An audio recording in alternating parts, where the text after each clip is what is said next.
Écoutez bien. Actes chapitre 9, 15. Le Seigneur lui dit, va, car cet homme est un instrument que j'ai choisi. C'est un instrument que j'ai choisi. Est-ce qu'on peut dire un instrument que j'ai choisi?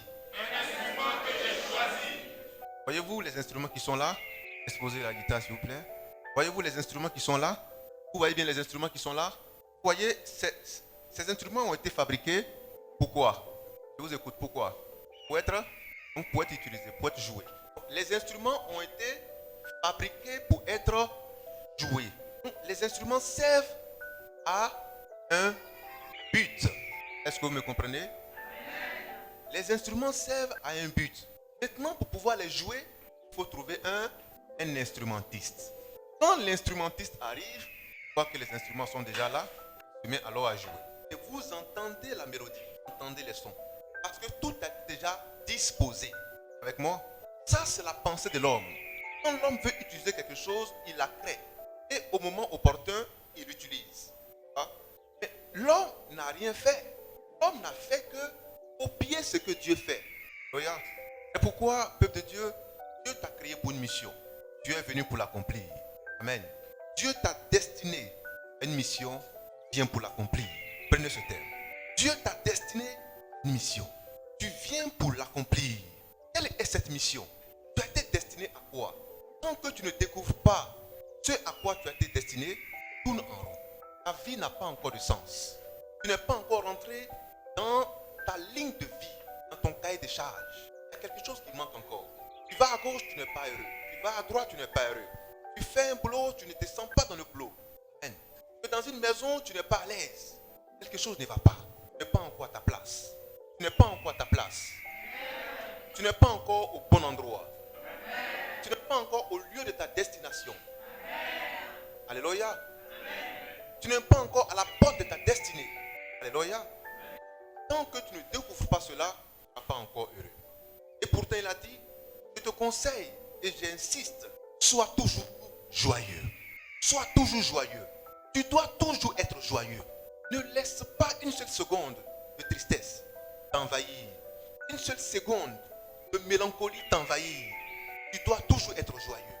C'est le combat de chaque jour que tu dois pouvoir mener. Quand un homme vient à t'arracher cette joie, il faut t'opposer.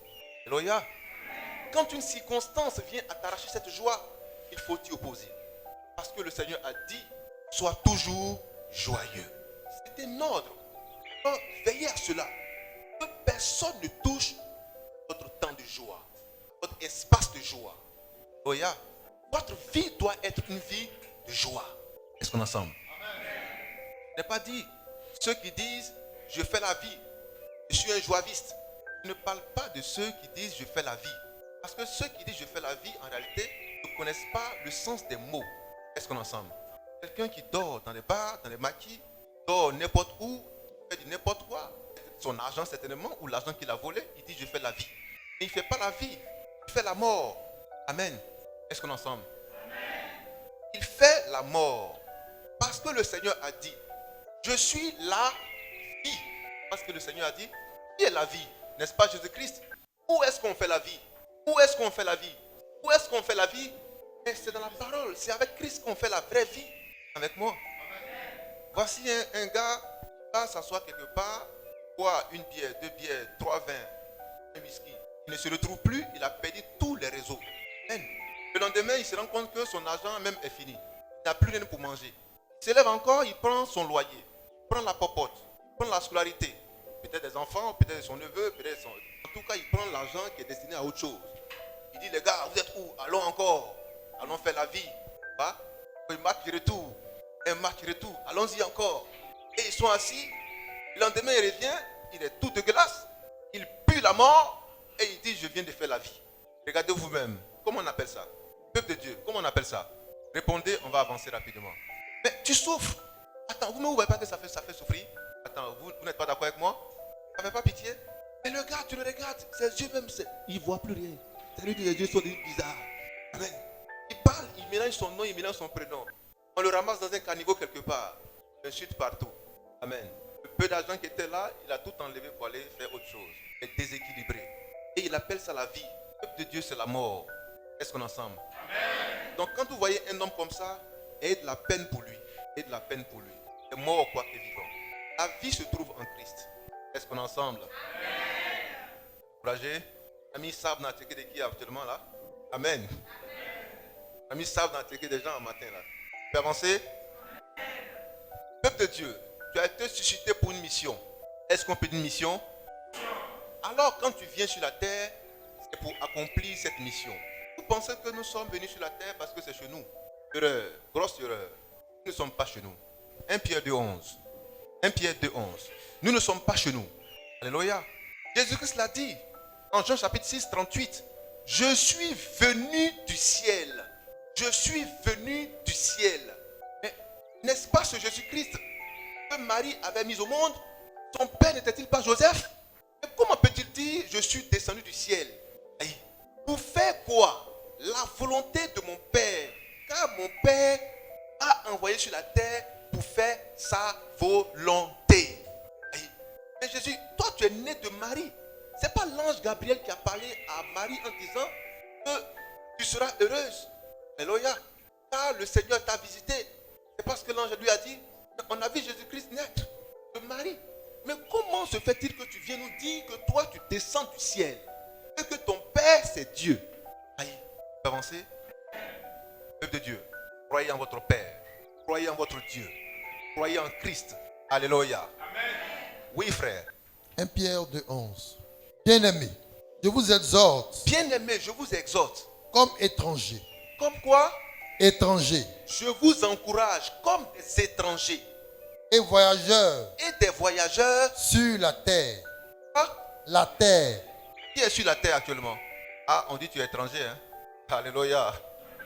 Le Seigneur te dit que tu es étranger. Hein? Toi, tu pensais que c'était ta destination. Tu es un terrien.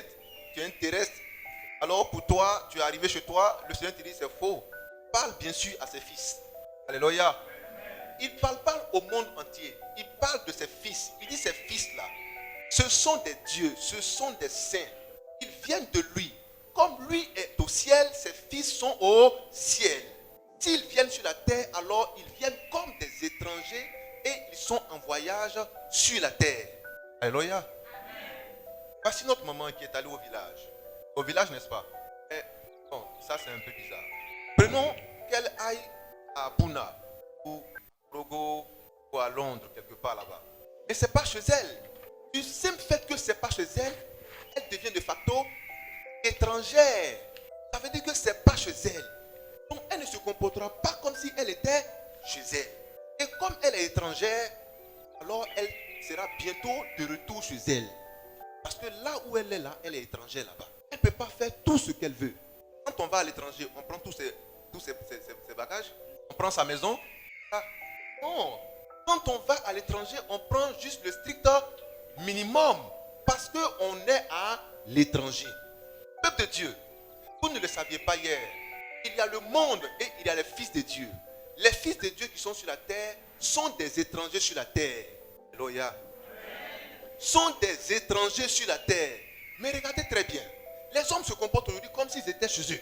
Mais tu vois un étranger venir dans un pays, il est pleinement installé. Et il veut jouir de tous les droits. Non, quand on est étranger, on n'a pas tous les droits dans ce pays. Alléluia. Parce qu'on est étranger. Mais regardez aujourd'hui, ceux qui disent être de Christ, quand tu regardes leur attitude, non, c'est les vrais propriétaires terriens. Ils n'ont pas l'intention de partir. Parce qu'ils sont tellement bien ancrés, tellement bien installés. Quand tu parles de la mort, ils disent, pardon, la mort pour aller où? Moi, je vais mourir. Tu es vaincu. Quelle mort? Alléluia. Mais tu ne sais pas que tu es étranger, tu ne retournes plus à la maison. Amen. Tu ne veux plus retourner à la maison. Tu n'as plus de pays. Mais ton pays, c'est le ciel. C'est ta patrie. Tu n'es pas un citoyen de la terre. Tu es un citoyen des cieux. Tu es un étranger sur la terre. Comporte-toi comme un étranger sur la terre. Parce que l'esprit qui habite en toi te dit que tu n'es pas chez toi. Tu es en mission sur la terre. Quand on t'envoie en mission, tu es un étranger là où on t'a envoyé. On t'envoie en mission à Korogo, à Puna, à Tabou, à Jacquesville. Mais tu es un étranger là-bas le temps de ta mission. Quand tu veux de quelque chose, tu te renseignes parce que ce n'est pas chez toi. Quand tu veux faire quelque chose, tu es prudent parce que ce n'est pas chez toi. Voilà pourquoi il vous dit, soyez prudents comme des serpents et simples comme des colombes. Parce que vous n'êtes pas chez vous. Dis à ton frère, je ne suis pas chez moi. Je ne suis pas chez moi. Alléluia. Amen. Quand le Seigneur dit, vous allez régner, il n'a pas dit que vous allez régner sur la terre pour être les rois de la terre. Non. Christ est venu comme un roi. Mais il n'a pas régné sur la terre comme un roi humain. Il a régné comme un roi divin. Alléluia. Alléluia. Alors, comme nous sommes de lui, nous régnons comme des rois divins. Est-ce que ce n'est pas pour ces choses mortelles, limitées, ces choses qui sont sujettes à la corruption pour lesquelles nous allons mourir. Non, tu ne mourras pas pour cela. Tu vivras. Beaucoup aujourd'hui perdent leur vie à cause de l'argent, à cause des émotions, à cause des relations, à cause d'un voyage, à cause de quelque chose qui est éphémère. Ils acceptent de vendre leur âme, pensant qu'ils sont chez eux. Mais ce message est pour toi. Tu connaîtras la vérité et la vérité te rendra libre. Quelle est la mission pour laquelle Dieu t'a suscité sur la terre? Alléluia. Pour quelle mission tu as été envoyé sur la terre? Quel est le but pour lequel tu existes? Est-ce que tu sais ton but? Est-ce que tu connais ta mission? Tant que tu ne la connaîtras pas, tu ne sauras pas où aller et comment y aller. Alléluia. C'est pourquoi, peuple de Dieu, connais-toi toi-même et connais le Dieu que tu adores. Sais d'où tu viens, tu sauras où tu vas. Est-ce qu'on est ensemble? Mais si tu ne sais pas d'où tu viens, tu es déjà perdu d'office. Tu ne sauras pas où tu iras. Alléluia. Alléluia. Mais Jésus-Christ nous a dit, moi, je viens du ciel. Vous aussi, vous venez du ciel. Car je suis votre frère. Tel que je suis, tel que vous êtes aussi. Alléluia. Est-ce que je parle à quelqu'un? Est-ce que je parle à quelqu'un? Peuple de Dieu, écoutez bien. Regardez Jésus-Christ dont on parle. En tout. Quand il est né, qu'est-ce qu'il faisait? Joseph était un charpentier. Marc chapitre 6, verset 3. Il était un charpentier. Alors, Jésus-Christ a été initié à la charpenterie. Il a commencé à faire des maisons avec Joseph, son père. À construire des maisons. Est-ce qu'on est ensemble? Le charpentier, c'est celui qui s'occupe non, pas forcément la toiture, mais de l'équilibre même du bâtiment. De l'ossature, on appelle ça l'ossature, de la structure du bâtiment. L'ossature, c'est tout ce qui est squelette, exactement. Tout ce qui est squelette. Amen. Le plan du bâtiment, dessiner le bâtiment, le produire, le reproduire. Est-ce qu'on est ensemble? Avec tous les bois qu'il faut, à tous les endroits qu'il faut. Avec tous les fers qu'il faut, à tous les endroits qu'il faut. Est-ce qu'on est ensemble? Ça, logiquement, ça va être l'œuvre d'un charpentier. C'est une colonne. Est-ce qu'on est ensemble? Le maçon monte les murs. Le charpentier fait les angles. Fait le dessin du bâtiment, de la maison. Là, on met le fer. Là, on met le bois. Ça, c'est le rôle du charpentier. Le coffrage et tout le reste, c'est le rôle du charpentier. Est-ce qu'on est ensemble? Donc, c'est un technicien en bâtiment. Jésus-Christ était un technicien en bâtiment, un charpentier. Peuple de Dieu, est-ce qu'on est ensemble?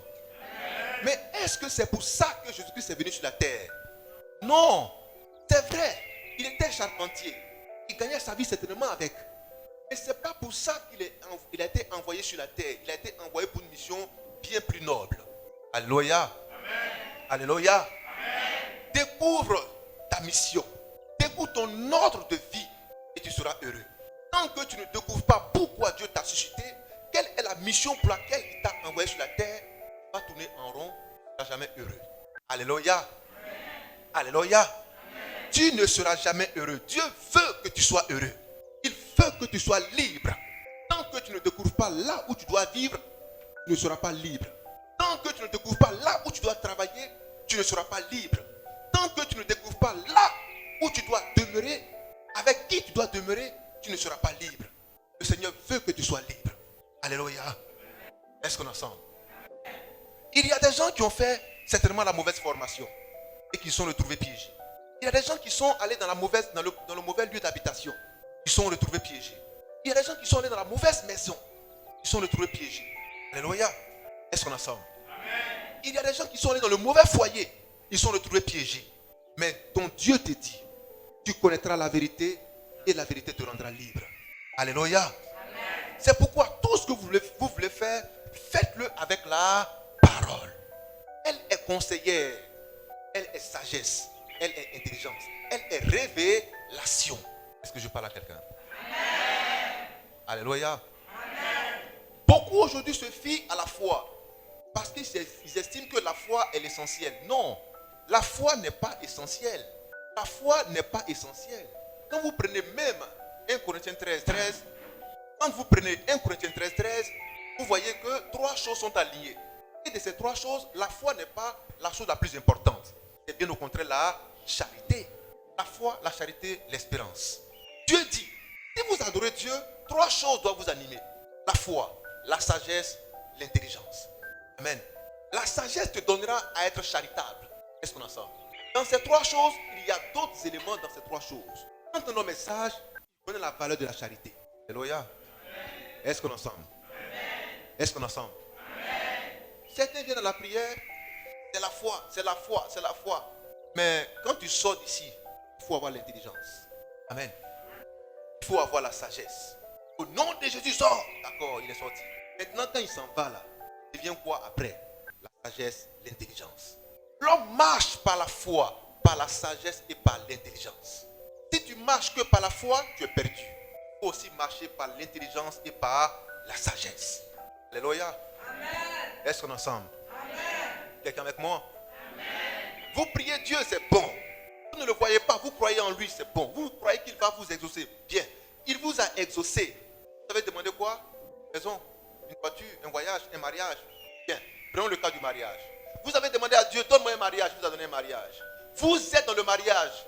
La foi vous a permis de rentrer dans le mariage. Maintenant, pour gérer le mariage, pour le manager, pour le conserver, alléluia, il faut l'intelligence et la sagesse. Si vous n'êtes pas sage dans le foyer, vous serez éjecté du foyer parce que vous n'êtes pas sage. Alléluia. Si vous n'êtes pas intelligent dans le foyer, vous serez éjecté. Amen. Est-ce qu'on est ensemble? Parce que pour gérer un foyer, il faut de la sagesse, il faut de l'intelligence. Vous n'avez pas, est-ce que vous n'avez jamais entendu des reproches du genre, toi tu es femme, tu es bête? Vous avez déjà entendu ça? Ah, amen. Mais il ne faudrait pas qu'on vous dise ça. Vous priez, Seigneur, j'ai la foi, d'accord. Tu as fait 10 jours, 20 jours de jeûne et de prière, d'accord. Mais quand tu as fini de faire ton jeûne et de prière, tu es venu là. Une petite affaire comme ça, comment tu as géré? Dès que tu finis de faire ton jeûne de 3 jours secs, de 4 jours secs, 3 jours et 3 nuits, ton mari te dit, mais tu es bête, hein, toi. Ça fait mal. Parce que tu as oublié que la foi marche avec la sagesse et l'intelligence. Alléluia. Alors, s'il te manque l'intelligence, demande cela également par la foi. S'il te manque la sagesse, demande également ça par la foi. Et tu seras un homme équilibré. Tu seras respecté des hommes et respecté même de Dieu. Est-ce qu'on est ensemble? Parce que Dieu est sage, il est intelligent. Et quand il te regarde, il dit, que tu es mon fils même. Tu n'es pas mon fils. Hein. Quand il te voit là, quand ça chauffe, le couple, on regarde l'enfant, tu ressembles à qui? De toute façon, tu fais l'André, tu ressembles à qui même? Regarde comment tu ressembles à qui? Alléluia. Est-ce qu'on est ensemble? Tu es découragé? Tu peux avancer? Alléluia. Qui avait une maladie terrible, me fatiguait énormément, et qui aujourd'hui s'est rendu compte que la maladie, peut-être n'est pas totalement partie, mais il y a eu un grand, il y a eu 80% de guérison. C'est 80% de guérison. Tu ne vois pas les mains? C'est une seule personne, c'est toi? Amen. Est-ce qu'on est ensemble? Il y a eu 100% de guérison. Tu avais un mal terrible. Aujourd'hui, tu es à 100% de guérison. Est-ce qu'on peut acclamer notre Dieu?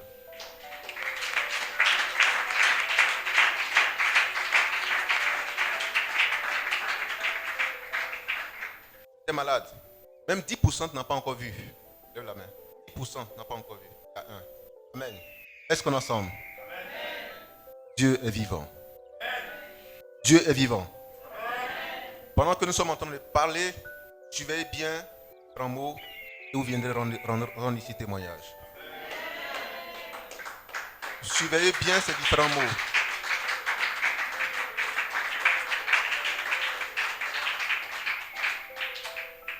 Amen. Pour quel but le Seigneur t'a suscité? Pour quel but? Quelle est ta mission de vie? Tu es venu sur la terre pourquoi? Pour te balader? Amen. Sans rien faire? Non. Pour faire quelque chose. Mais pour faire quoi? Regarde ton frère, dis-lui, tu es venu pour faire quoi? On n'a pas bien compris. bien regarder, il se balade trop. On dirait qu'il n'a rien à faire. Amen. Toute la journée, il est en train de regarder Nollywood. Il est venu sur la terre pour regarder Nollywood. Ok. Et toi, quand tu t'assois devant la télévision, là, tu regardes l'heure, au lieu de prier, tu dis, oh, ça a déjà commencé, Seigneur, merci. Et tu viens t'asseoir. Non, cette partie-là, j'ai raté ça. Ah mince, j'ai raté cette partie. Ça sera quand encore? Ou on va même le CD là même, allez payer ça. Amen. Allez payer vos livres, lisez-le. Est-ce qu'on est ensemble? Amen. Quelle est ta mission sur la terre? Pourquoi Dieu t'a suscité? Tu es venu faire quoi sur la terre des hommes? Ce n'est pas la terre. Ce n'est pas la terre des anges. Ce n'est pas la terre des saints. Voilà pourquoi cette terre sera brûlée. Amen. Cette terre sera brûlée. Parce que ce n'est pas pour nous. Ça sera brûlé. Ce ciel également sera brûlé. Ce n'est pas pour nous. Amen. Ce qui est pour nous viendra après. Quand il y a eu d'abord les ténèbres, c'est après qu'est venue la lumière. Alors, peuple de Dieu, pourquoi est-ce que le Seigneur t'a suscité? Il t'a envoyé sur la terre pourquoi? Tu es une femme, tu es un homme. Le Seigneur t'a envoyé sur la terre pourquoi? Nous avons vu que Jésus-Christ a commencé comme un charpentier. Mais est-ce qu'il est resté charpentier? Non, parce qu'il a découvert son ordre de mission. Il a découvert sa vie, ce pourquoi Dieu l'a envoyé. Il a découvert sa mission, ce pourquoi Dieu l'a suscité. Toi, quelle est ta mission? Est-ce que tu l'as découvert? Alléluia. Alléluia. Est-ce qu'on est ensemble? Certains ont commencé à se préparer. Il faut que je cherche ma mission. Tu vas chercher ma mission. Et tu ne la trouveras pas. On découvre sa mission partout et nulle part. Tu peux être en train de regarder une émission et tu découvres ta mission. Tu peux être en train de lire un roman, lire un documentaire et tu découvres ta mission. Tu peux être en train d'écouter la parole et tu découvres ta mission. Tu peux être en train de voir quelqu'un jouer et tu découvres ta mission. Alléluia. Mais le garçon il joue là, c'est bizarre. Hein? C'est bizarre ça. Non, il faut que je dois faire comme lui. Il faut que je fasse quelque chose. Il me semble que ça m'a plu. Je ne sais pas, mais ce gars là, il m'inspire. Et un matin, tu commences à te mettre à la tâche. Au bout de 1 an, 2 ans, 3 ans, on te découvre en train de jouer, peut-être même mieux que lui. Et tu commences à être accroché à cela. Certains ont appelé ça la passion. En réalité, tu viens de découvrir ta mission sur la terre. Alléluia. C'est pourquoi il y a des hommes qui inspirent des missions. Alléluia. Il y a des hommes qui inspirent des missions. Il y a des esprits qui inspirent des missions. Il y a des tests qui inspirent des missions. Il y a des émissions qui inspirent des missions. Quand tu les vois, quand tu les écoutes, tu découvres ta mission. On ne te dit pas, voici ta mission. Non. C'est toi-même qui la découvres à un moment donné de ta vie. Est-ce qu'on est ensemble? Est-ce qu'on est ensemble? Certains le découvrent très tôt. D'autres le découvrent très tard. Mais mieux vaut tard que jamais. Alors, peuple de Dieu, crois simplement que tu es venu sur la terre pour jouer un rôle spécifique. Tu n'es pas un hasard sur la terre. Non. Tu es le fruit de la pensée de Dieu pour un but précis. Parce que tout ce que Dieu fait, il le fait pour un but. Regarde. Proverbe 16, 4. Tout ce que Dieu fait, il le fait pour un but. Tout ce que Dieu fait, il le fait pour un objectif. Et il a affecté chacun à une mission bien précise. Quelle est ta mission? Dis à ton frère, quelle est ta mission? Frère, tu es né pour une mission. Qui sait qu'il est né pour une mission? Tu es né pour une mission. Alors, dis-toi que tu es venu pour accomplir cette mission. Quand tu vas quelque part, rassure-toi que tu y vas pour accomplir ta mission. Tu es ici. Tu as été appelé pour accomplir une mission. Alléluia. Parce que Dieu te connaît. Il a placé chaque chose dans son contexte. Chaque chose dans son heure. Chaque chose dans son temps précis. Afin que tout concourt au bien de ceux qui aiment Dieu. Alléluia. Est-ce qu'on est ensemble? Alors, peuple de Dieu, arrête d'avoir de mauvaises pensées. Arrête de penser que tu es un échec. Arrête de penser que toi, tu es un hasard. Tu es un avorton. Arrête de penser que tes parents n'ont pas voulu te voir venir au monde. Ils ont essayé 1 fois, 2 fois, 4 fois, 5 fois de t'avorter, mais ça a échoué. Est-ce qu'on est ensemble? Ne viens pas à te ressasser ça pour dire, ah, on m'a fait la confession que à ma naissance, ça c'était chaud parce que les parents n'ont pas voulu de moi. Ils ont essayé 10 fois de m'avorter, mais comme ma tête est dure, je suis venu au monde. Amen. Peuple de Dieu, c'est parce que tu avais une mission à accomplir. Et tant que cela n'est pas fait, personne ne peut t'ôter la vie. Ni dans le ventre, ni hors du ventre. Est-ce qu'on est ensemble? Même quand les sorciers veulent mettre la main sur toi, tu t'envoles, tu t'échappes, tu cours. Ils ne peuvent jamais mettre la main sur toi. Bien que tu ne connaisses pas encore ton Seigneur, mais aujourd'hui que tu le connais, découvre ta mission parfaite. La mission de vie. Alléluia. Est-ce qu'on est ensemble? On peut continuer? Qui est déjà découragé? Comment notre Dieu.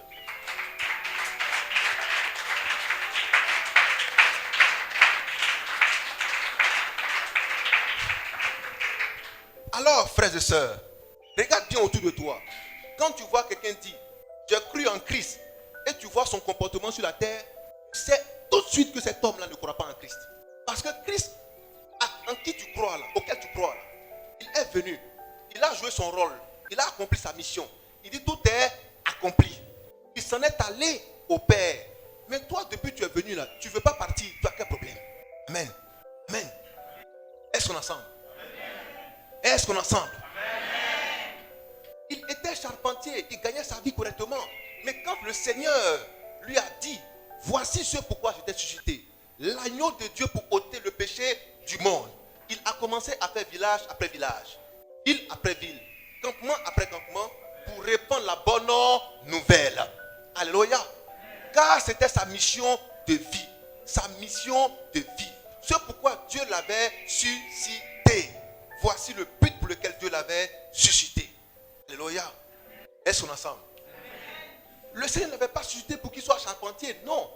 Mais il faisait ce job en attendant que sa mission de vie s'ouvre, que sa mission de vie soit activée. Est-ce qu'on est ensemble? C'est pourquoi le Seigneur permet que tu fasses un boulot ici et là. Tu fasses telle ou telle chose jusqu'à ce que tu croises ta mission de vie. Certains peuvent commencer à être des instituteurs, demain il devient un médecin. Parce que sa mission de vie, c'était de devenir un médecin. Alléluia. Est-ce qu'on est ensemble? Quand il rentre au café, il dit, mais tiens, moi je dois continuer mes études. Parce que moi je veux être médecin. J'aime la médecine, je veux être médecin. Quand on lui son rappel, très bien. Amen. Il prend cet argent. Soit il va en voyage. Il va à l'étranger pour se perfectionner et véritablement faire les études qui lui seront nécessaires pour être médecin. Amen. Parce qu'il sait que s'il a laissé ça, l'argent n'aime pas rester oisif. Quand tu as déposé l'argent, tout ce qui passe, prends un peu. Le matin, tu reviens, ça diminue un peu. Tu penses que c'est les hommes qui ont volé. Ce n'est pas l'homme qui a volé. Ce sont les problèmes qui viennent prendre chacun à son tour quelque chose. Amen. Est-ce qu'on est ensemble? Il y a des gens qui sortent le matin avec 20 000. Le soir, ils rentrent, il y a 5 francs. Il dit, mais qui a volé? On n'a pas volé. C'est toi qui as dépensé sans le savoir. Est-ce qu'on peut avancer? Est-ce qu'on peut avancer? Certains prennent calculatrice, ils calculent. À force de calculer, certains ont perdu leur téléphone. Parce qu'ils sont venus prendre encore ça. Toi, tu as tout perdu. Donc, reste tranquille. C'est comme ça la vie. On te dit que ce n'est pas chez toi, tu dis que c'est chez toi. Tu vas voir. Amen. Est-ce qu'on est ensemble? On peut avancer? Notre Père est la lumière parfaite. Amen. Amen. Il a dit qu'au ciel, on n'a pas besoin d'énergie extérieure. Parce que Dieu lui-même est l'énergie parfaite. Il brille tellement qu'on n'a pas besoin de lumière, ni de lumière artificielle, ni de soleil, ni de lune, ni d'ampoule. Parce que Dieu lui-même est la lumière. Chez Dieu, il n'y a pas de ténèbres. Alléluia. C'est pourquoi ne vous accrochez pas à des choses qui peuvent venir et partir, qui peuvent commencer et se terminer. Des choses qui peuvent venir à vous et disparaître le jour suivant. Amen. Amen. Il y a certains qui ont beaucoup d'argent, mais juste après, l'argent est parti. Et ils conjuguent au passé. Moi, de mon enfant, j'étais tellement fort que je ne pouvais pas. Moi, quand je passe comme ça, tout le monde s'abaisse. D'accord, mais nous sommes maintenant aujourd'hui, on dit comment? Amen. Amen. Aujourd'hui, là, on dit quoi? C'est comment? Il faut donner l'argent à avancer. Amen. Amen. On dit l'eau que tu as pris là, c'est 100 francs, il faut payer, on va avancer. Il dit non, avant il y avait beaucoup d'argent, il était milliardaire. Donc l'eau que moi je vends là, mon bénéfice là, c'est ça qui est ta main là, donne-moi, j'ai avancé. Tu es là, tu es obligé de demander pardon. Ah mon fils, pardon. Quand même, c'est que souvent il y a des problèmes qui arrivent sur l'homme. On ne sait pas ce qui m'a dit, bois ton eau, pardon. Voilà, c'est par là qu'il fallait commencer. Est-ce qu'on est ensemble? Amen. On est découragé? Non. Voilà pourquoi ton Dieu te dit, sois humble. Sois humble. Parce que l'humilité précède la gloire. Pourquoi l'humilité précède la gloire? Parce que quand tu seras dans ta gloire, si tu n'as pas appris à l'école de l'humilité, tu vas te faire humilier. Ton propre argent va t'humilier. Voilà pourquoi si tu as appris à l'école de l'humilité, quand tu as l'argent, quand tu as l'élévation, quand tu as la gloire, tu sais comment gérer cela. Comment gérer les ordres, comment gérer les humeurs, comment gérer les circonstances de sorte que ton argent ne te l'utilise pas. Amen. Amen. Amen. Amen. Alors, soyez à l'école de l'humilité. Soyez à l'école de l'humilité. Soyez à l'école de l'humilité. Soyez à l'école de l'humilité.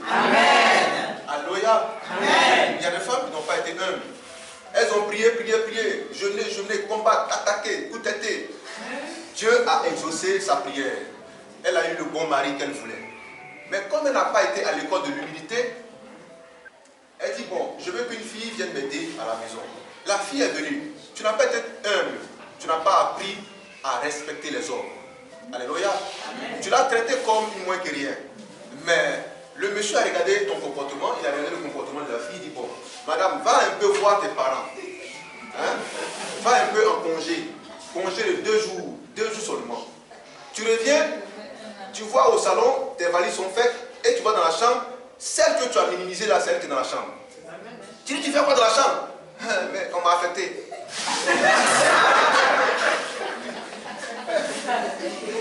Amen. Amen.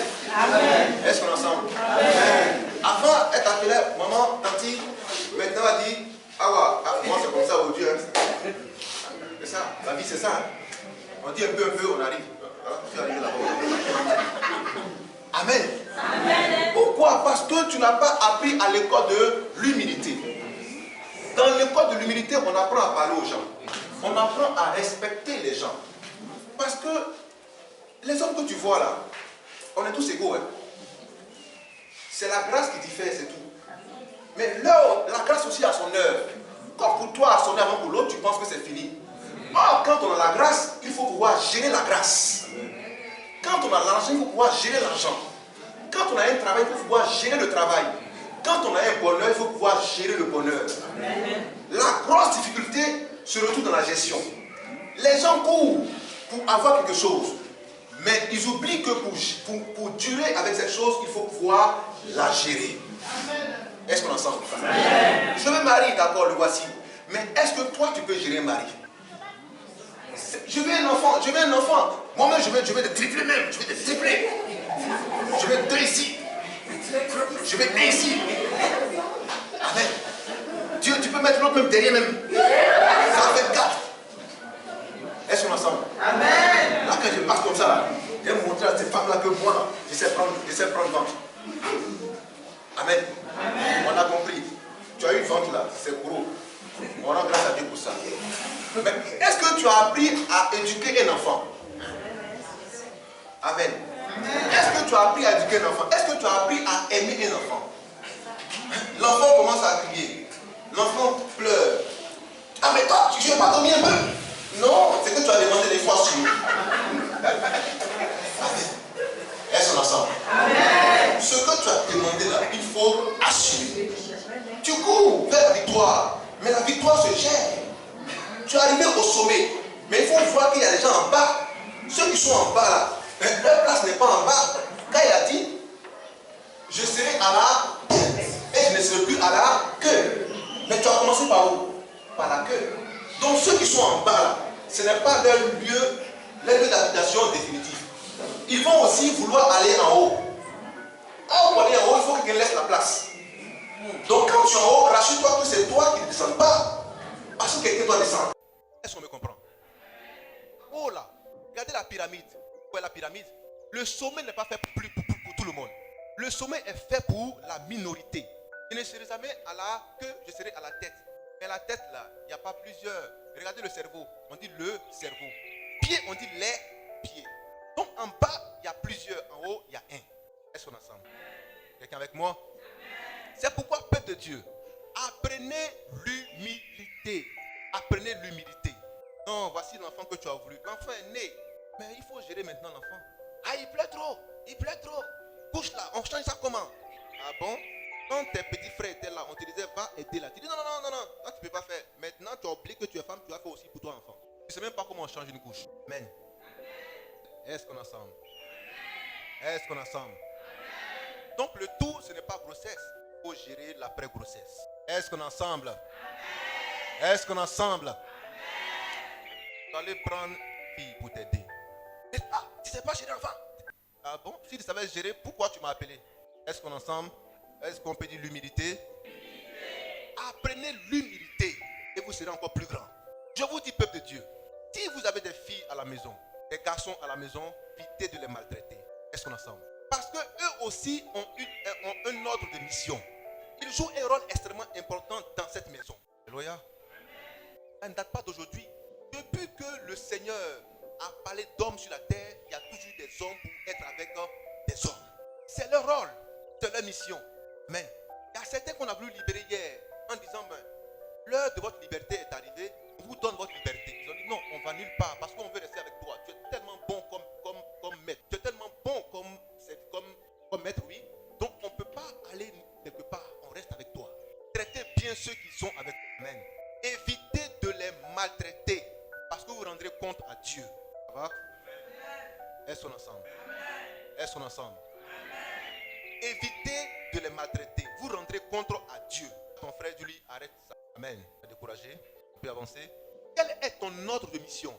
Dieu t'a envoyé sur la terre pour faire quoi? Dieu t'a envoyé sur la terre pour faire quoi? Pour suivre les autres. Tu es égaré. Amen. Mais en marchant après les autres, c'est un ordre de mission. Si tu as connu cela, tu feras cela bien et tu feras cela très bien. C'est pour ça que Dieu t'a envoyé. Amen. Amen. Quel est ton ordre de mission? Dieu t'a suscité pourquoi? Quel est ton ordre de mission? Tu es venu sur la terre pourquoi? Si tu crois que tu l'as trouvé, sois heureux. Regardez Paul. Nous avons lu tout à l'heure. Il dit, amen, cet homme est un instrument que j'ai choisi. Que j'ai choisi. Pas que je vais choisir maintenant, mais que j'ai au passé. Que j'ai choisi. Amen.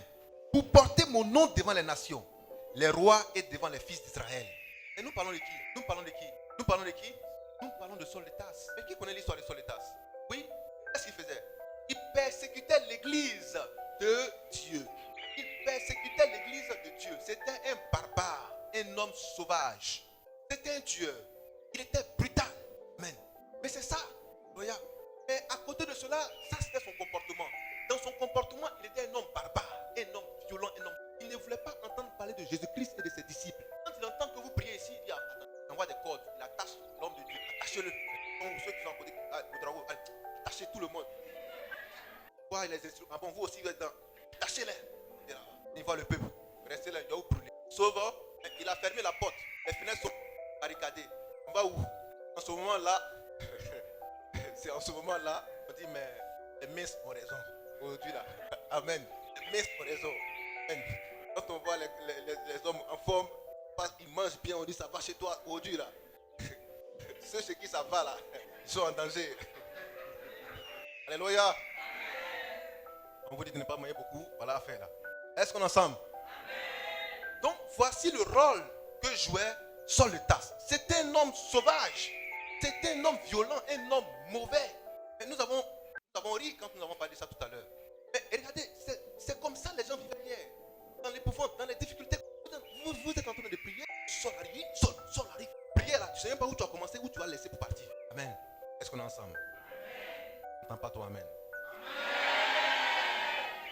Dieu veut que tu sois un vrai adorateur. Est-ce qu'on peut dire un vrai adorateur? Alléluia. Quand vous venez au lieu de prière, venez et apprenez quelque chose. Repartez un bagage. Repartez avec un soulagement. Repartez avec la vie de Dieu. Amen. Repartez avec l'espoir. Car il a dit, il y a l'espérance, la foi et la charité. Repartez avec quelque chose. Et quand vous dormez, quand vous naviguez comme des astronautes, ça ne va pas rester présent. Et saisissez la vie qui est dans la parole. Car les paroles que vous avez reçues sont esprit et vie. Recevez la vie qui est dans la parole et soyez guéris. Amen. Amen. C'est ton ordre de mission. Voilà Saul de Tarse. C'était un bagarreur, un homme violent. C'était également un faiseur de tentes. Une petite maison en voile. 2 ou 3 personnes peuvent y dormir, peuvent déplacer. parce que c'était des nomades. Amen. Donc il fallait construire des tentes. Saul fabriquait des tentes. Mais est-ce que c'était ça son ordre de mission? Est-ce que c'était ça sa raison de vivre? Non. Mais tant que le Seigneur ne t'a pas croisé pour te dire quel est ton ordre de mission, eh bien, il te tombe dans les mains. Ce qui était tombé dans les mains de Paul, c'était faire des tentes, fabriquer des en voile, en bâche, en paille, en sky, tout ce que vous voulez, qu'on peut monter, démonter, allons-y. Si on doit passer la nuit ici, alors on doit avoir une tente pour dormir à l'intérieur. Alors, Paul est le cœur de ce genre d'abri, des tentes. Mais ce n'était pas là son ordre de mission. Ce n'est pas pour ça que Dieu l'avait envoyé. Ce n'est pas pour ça que Dieu l'avait suscité. Il est écrit, cet homme est un instrument que j'ai choisi. Ah bon? Donc voici son ordre de mission. Son ordre de mission, c'est qu'il avait été choisi. Choisi d'avance. Choisi d'avance. Il a été prédestiné. Prédestiné veut dire choisi d'avance. À faire quoi? À annoncer la parole de Dieu. Voici son ordre de mission. Quel est ton ordre de mission? Regarde. Chacun sur la terre a son ordre de mission.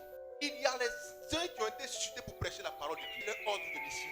Certains ont commencé à travailler quelque part dans l'administration privée, dans l'administration publique. Amen. Qui ont commencé à faire leurs propres affaires, leurs propres business, leurs propres entreprises. Et quand l'heure de Dieu a sonné, qu'est-ce qu'ils ont fait? Ils sont allés vers leur ordre de mission. Parce que c'est pour ça que Dieu t'a suscité. C'est pour ça que tu es né. Et tant que tu ne l'as pas fait, tu ne seras jamais toujours joyeux. Alléluia. Tu n'auras pas la paix de Dieu. Comme si quelque chose te manquait encore. Et il a dit, vous ne manquerez de rien. Alléluia. Alléluia. Regardez bien. Éphésiens chapitre 4, 11 à 12. Éphésiens chapitre 4, 11 à 12. Tout comme Jésus-Christ a été envoyé par Dieu sur la terre pour annoncer la bonne nouvelle, Paul a été aussi envoyé sur la terre pour annoncer la bonne nouvelle. Alléluia. Alléluia. Mais à la suite de ces gens-là, quels sont ceux également qui avaient été envoyés ou qui ont été envoyés sur la terre pour annoncer la bonne nouvelle? Annoncer la bonne nouvelle, c'est un ordre de mission. Alléluia. C'est une mission que Dieu a confiée à une catégorie d'hommes sur la terre. Mais est-ce que tous sont-ils des hommes qui annoncent la parole de Dieu? Tous sont-ils apôtres? Tous sont-ils docteurs? Tous sont-ils prophètes? Tous sont-ils évangélistes? Tous sont-ils pasteurs? Non, parce que chacun a reçu un ordre de mission spécifique. Alléluia. Est-ce qu'on est ensemble? Regardez vous-même. Dans la mentalité des hommes, ils ont dit le cumul des postes n'est pas correct. Le cumul des postes. Tu es ministre, tu es député, tu es maire, tu es gouverneur. Comme quand tu entends ça là, est-ce que c'est normal? Ce n'est pas normal, mais tu dis, mais on mange, mangeons. Amen. Amen. Amen. Parce qu'on ne peut pas suivre 2 mètres à la fois. Si ton cœur est attaché à l'argent, tu ne peux pas suivre Dieu à 100%. Ce n'est pas possible. C'est pourquoi laissez les hommes qui travaillent travailler. Amen. Laissez les hommes qui travaillent travailler pour gagner leur pain. Et laissez les hommes qui enseignent la parole enseigner la parole. Qu'ils s'y mettent à 100% afin que les résultats soient à 100%. Est-ce qu'on est ensemble? Quelqu'un avec moi? Bon, je vous donne le cas d'un médecin. Un médecin, c'est un chirurgien. Il doit faire des opérations. Mais malheureusement, il est pasteur. On l'a programmé pour faire des interventions, pour aller faire des opérations. Il fait comment? Il choisit quoi? Il va opérer ou bien il vient enseigner? Il va opérer ou il vient enseigner. Il travaille à la fonction publique. Il travaille pour un cabinet. Il travaille pour une clinique renommée. Amen. Il est payé à 3 millions par mois. Il a un calendrier de travail. On dit c'est toi qui dois faire ces genres d'opérations parce que les opérations sont sous programmation. Il y a eu des analyses d'abord. Et on sait quel est le médecin qui va faire l'opération. On dit c'est toi. Et ça tombe où tu dois enseigner. Il y a un grand programme. Par toi, Dieu a dit qu'il aura programme. On y va, tu vas faire opération. Tu fais quoi? Répondez, on va avancer. Tu fais quoi? Ah, vous ne pouvez pas répondre maintenant. Ah, d'accord. Alléluia. Alléluia. Regardez-les, regardez-les. Je vais vous, on va bien vous voir. Voilà un qui est derrière. Amen. On les programme. Ils seront travaillés. Les voici. C'est vrai ou c'est faux? Monsieur, tu te caches. Amen. On dit, tu dois prêcher. Ah, je ne serai pas là, je serai en mission.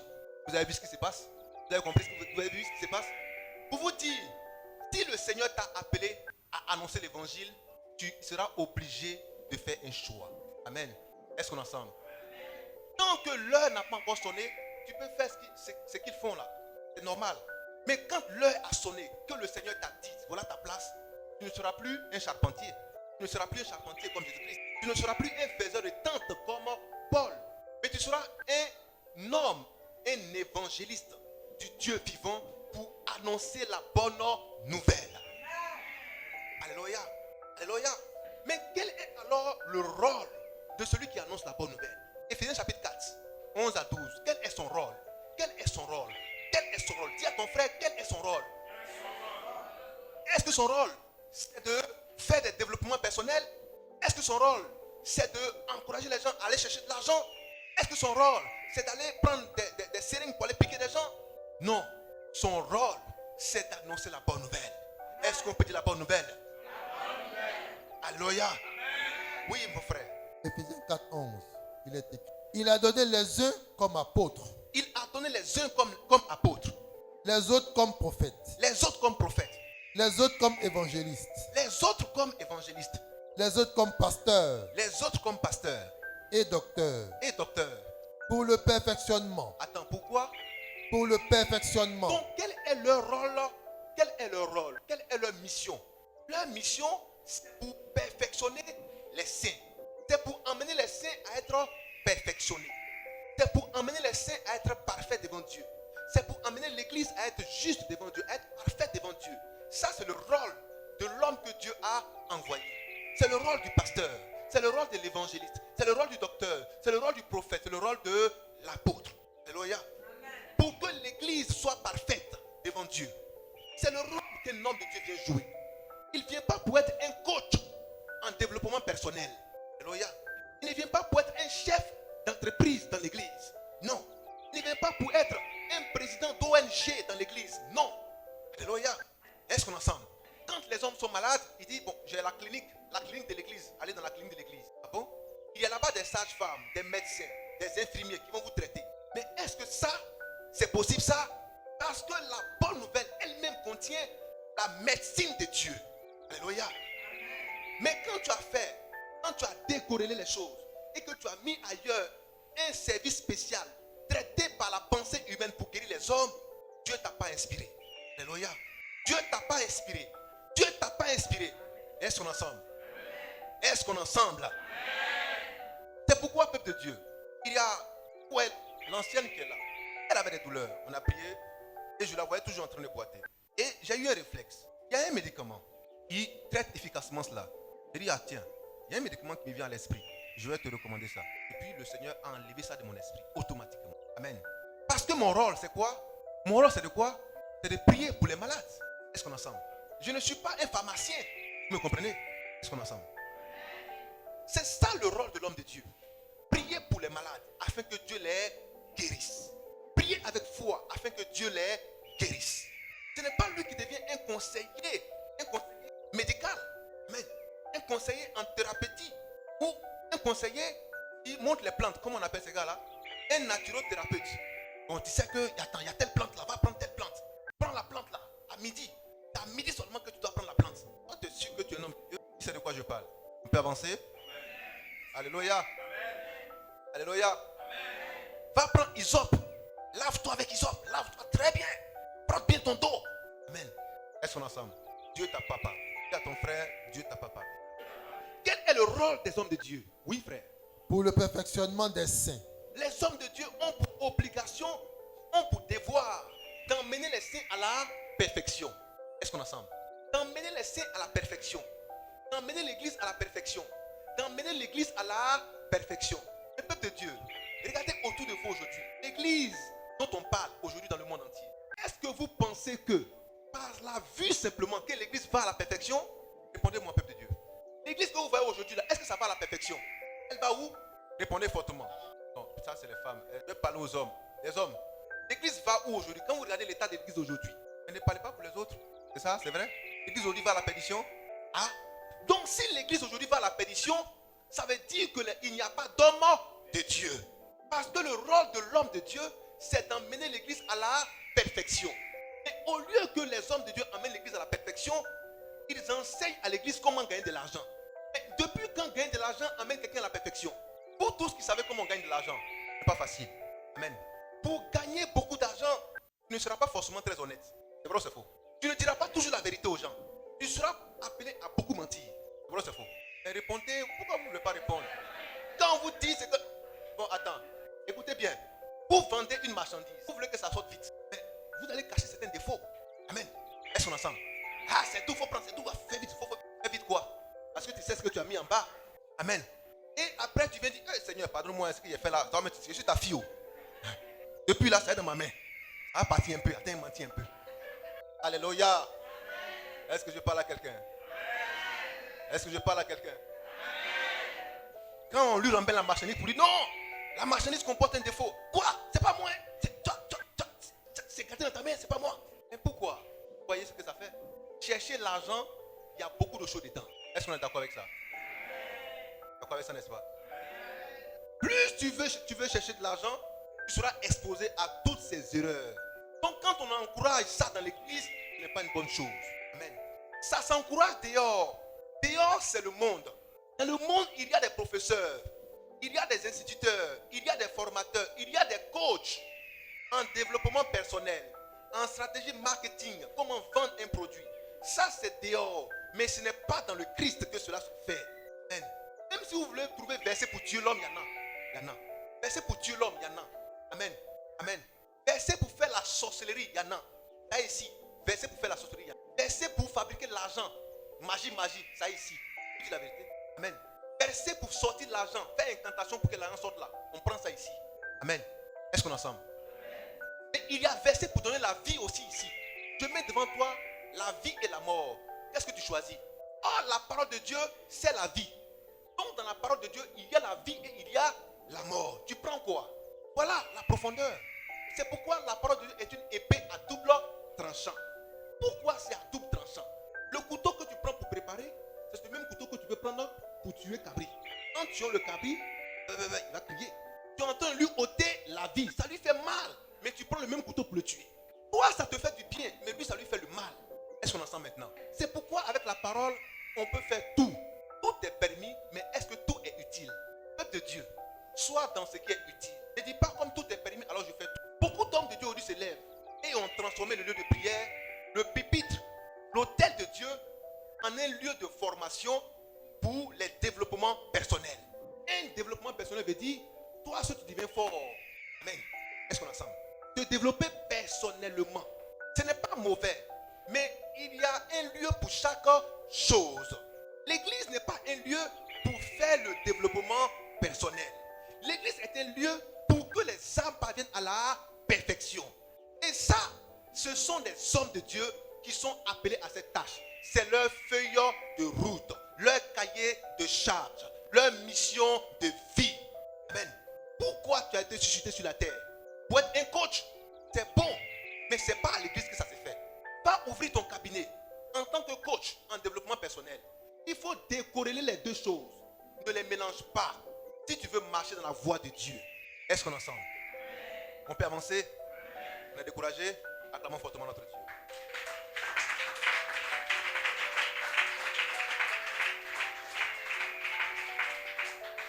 Alléluia.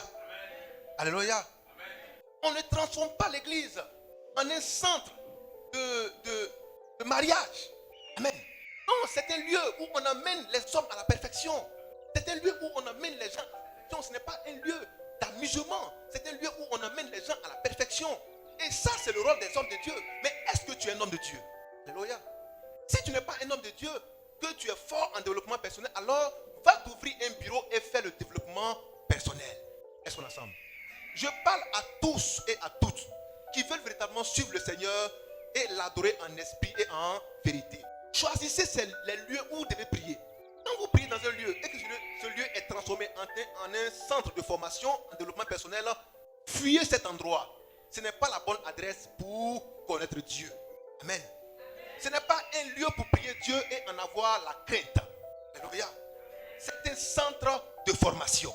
Est-ce qu'on est ensemble? Est-ce qu'on est ensemble? Alléluia. Voilà pourquoi celui que Dieu envoie dit les paroles de Dieu. Dit les paroles de Dieu. Ce n'est pas avoir suffisamment d'argent qui fait que tu es riche. La richesse vient de la bénédiction de Dieu. Mais Dieu t'a béni en quoi? Ceux qui sont dehors ont l'argent. Est-ce qu'on est ensemble? Et nous sommes des étrangers sur la terre. Nous ne sommes pas en concurrence avec les hommes de la terre. Chaque être humain est sur la terre pour une mission bien définie. quelle est toi ta mission de vie? Tu es venu sur la terre pourquoi? Pour faire quel travail? Alléluia. Tu ne peux pas faire des cumuls de postes, non. Alléluia. Est-ce qu'on est ensemble? Est-ce qu'on est ensemble? Quelqu'un avec moi? Si un homme vous dit, mais ce que tu es en train de dire là, comme ce n'est pas écrit, donc moi je ne fais pas. Amen. Comme ce n'est pas écrit, donc moi je ne fais pas. Ah bon? Mais je vais vous dire une chose. Il y a ce qui est écrit, on voit, et il y a ce qui est écrit, on ne voit pas. Il y a l'écriture en dedans et il y a l'écriture en dehors. Est-ce qu'on m'entend? La parole de Dieu est écrite en dedans et en dehors. Ce qui est écrit en dedans, nous le voyons. Ce qui est écrit en dehors, nous le voyons. Mais de différentes manières. Ça va? Est-ce qu'on est ensemble? Il y a des choses qui ne sont pas écrites, mais dont Dieu en parle déjà dès ta naissance. Dès ta naissance. Dès ta naissance. Amen. Frère, est-ce qu'il a écrit? Il a écrit dans ce livre-là la manière dont l'homme doit manger. Il dit l'homme mangera. Mais est-ce qu'il est écrit la manière dont l'homme doit manger? Il a déjà vu où il est écrit de la façon dont l'homme doit manger. Est-ce qu'il est écrit quelque part que l'homme doit manger par la bouche? C'est écrit.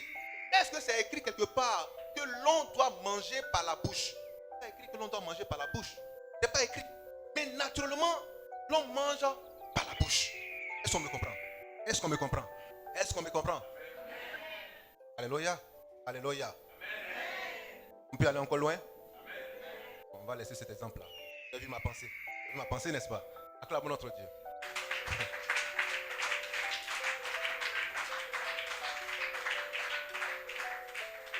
Il y a des choses qui ne sont pas écrites. Mais naturellement, tu sais comment on fait. Amen.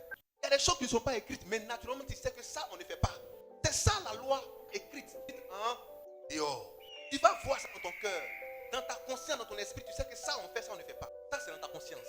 Et tu sais comment le faire. Naturellement, tu sais comment le faire. Ça vient de façon instinctive. On ne t'a pas appris ça. Mais ça vient comme ça. Et tu sais que ça, on fait, ça, on ne fait pas. On peut avancer maintenant. Tu es né pourquoi? Quelle est ta mission? Quel est ton ordre de mission? Quand tu l'as découvert, alors tu es un homme heureux.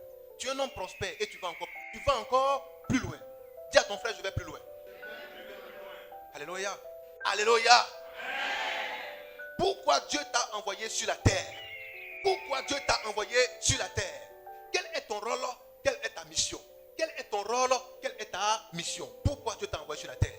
Saul de Tarse, il allait faire son travail dans son mauvais comportement. Et il voit un ange lui apparaître.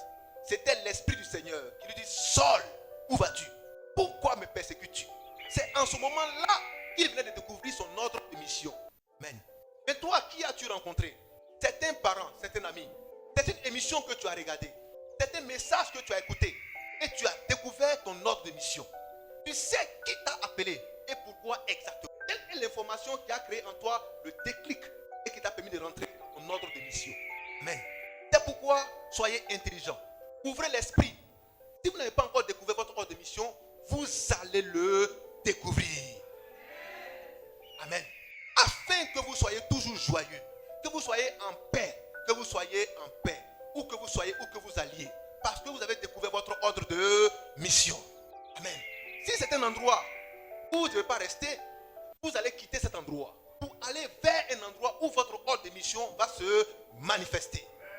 Dieu pouvait dire à Abraham: quitte ton père, quitte ta patrie, parce que tu as un ordre de mission. L'ordre de mission s'accommode également au lieu géographique. Il faut que tu quittes un endroit pour que tu rentres dans ton ordre de mission. Il a fallu que Saul de Tarse soit en un carrefour, sur une voie, la route de Damas. C'est là que l'ordre de mission devait être activé. Il y a des endroits qui activent les ordres de mission. Alléluia. Il y a des lieux qui activent les ordres de mission. Alléluia. Mais pourquoi Abraham n'est-il pas resté à Guérar? Et Dieu lui a dit: sors de Guérar. Alléluia. C'est là que tu verras ton ordre de mission. Moïse a erré dans le désert. Mais quand il est arrivé à un endroit, près d'une montagne, la montagne de Horeb, c'est là qu'il a vu un buisson ardent. Un buisson être enflammé par un feu qui ne consume pas. Alléluia. Quand Dieu se manifeste, ce qui brûle ne brûle plus.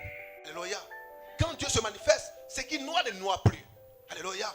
Quand Dieu se manifeste, ce qui tue ne tue plus. Alléluia. Les gens qui passent par la mer Rouge, des gens qui passent à sec dans la mer Rouge, logiquement cela est impossible. Mais ce qui est impossible aux hommes est possible à Dieu. Et si tu crois, tout devient possible pour toi. Alléluia. Si tu crois, tout devient possible pour toi. Quel est ton ordre de mission?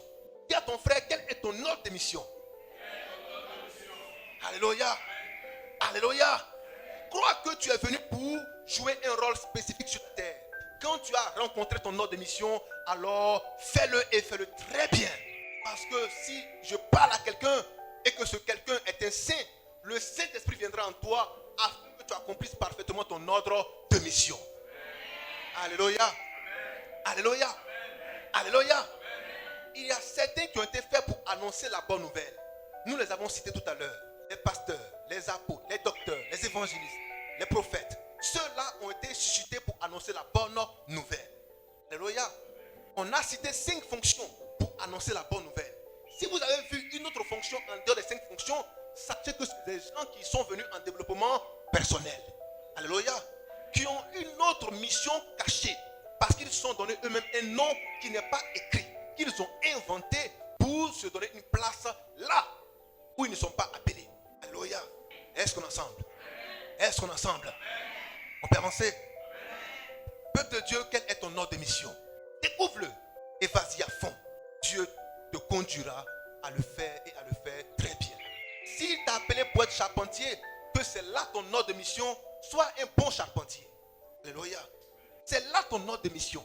Il a dit en Romains chapitre 13, 1 à 3, que les autorités établies sont établies par Dieu. Les juges, les magistrats, les policiers, les instituteurs, les maris, tous ceux qui font office d'autorité sont des hommes établis par Dieu. Là où il y a une autorité, c'est un homme établi. Quand un homme, on l'appelle chef, sache que c'est Dieu qui l'a établi chef. Ce n'est pas l'homme, mais c'est Dieu qui l'a établi chef. Au travail, tu as un chef, c'est Dieu qui l'a établi. Alléluia. Tu as un supérieur, c'est Dieu qui l'a établi. Tu as un mari, c'est Dieu qui l'a établi. Tu as un président, c'est Dieu qui l'a établi. Alléluia. Tu as un maire, c'est Dieu qui l'a établi. On dit, oh, ça, il a triché. Mais est-ce qu'il n'est pas maire? Qui l'a établi? Qui l'a établi? C'est Dieu. Qui l'a établi? C'est Dieu. Qui l'a établi? C'est Dieu. Je n'entends pas bien la réponse. C'est Dieu. Alléluia. Amen. Alléluia. Amen. Et qui connaît l'histoire de Jacob et d'Ésaü? Qui connaît l'histoire de Jacob et d'Ésaü? Qui devait être béni? C'est Ésaü qui devait être béni. Et qui a porté habit de qui pour aller être béni? C'est pas fait de l'élection, ils ont dit là. Est-ce qu'on peut acclamer notre Dieu?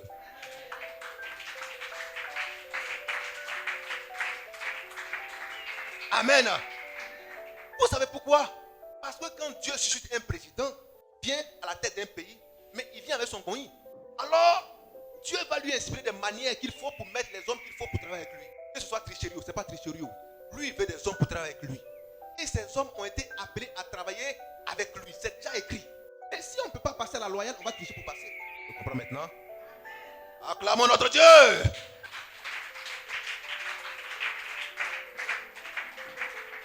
Je ne vous dis pas que c'est le meilleur modèle et c'est ce qu'il faut copier. Non. Parce que l'église est censée être enseignée pour aller à la perfection. Ce ne sont pas des valeurs, c'est des contre-valeurs. Alléluia. Mais je vous dis, ce que Dieu a établi, respectez ça. Et je ne sais pas savoir, mais comment ça a été fait? Respectez l'ordre établi. Non, moi je n'aime pas la tête de lui là. Mais Dieu l'a établi, il faut le respecter. Si Dieu a établi quelqu'un, il vient pour jouer un rôle. C'est son ordre de mission. C'est pourquoi Dieu l'a suscité. Certains ont dit, moi je viens pour être instituteur, c'est bon. D'autres ont dit, moi je viens pour être président de la République. Ça aussi c'est un ordre de mission. Alléluia. Dieu t'a envoyé sur la terre pourquoi? Quand tu accomplis cet ordre de mission, tu es un homme excellent, tu prospères à tous égards et tu fais du bien partout où tu passes. Parce que ton ministère fera du bien à tous et à toutes. Alléluia. Alléluia. C'est un ordre de mission. Quelqu'un avec moi? Accomplis pleinement ce que Dieu t'a confié et tu seras un homme heureux en tout temps et en tout lieu. Sois toujours joyeux et demeure béni.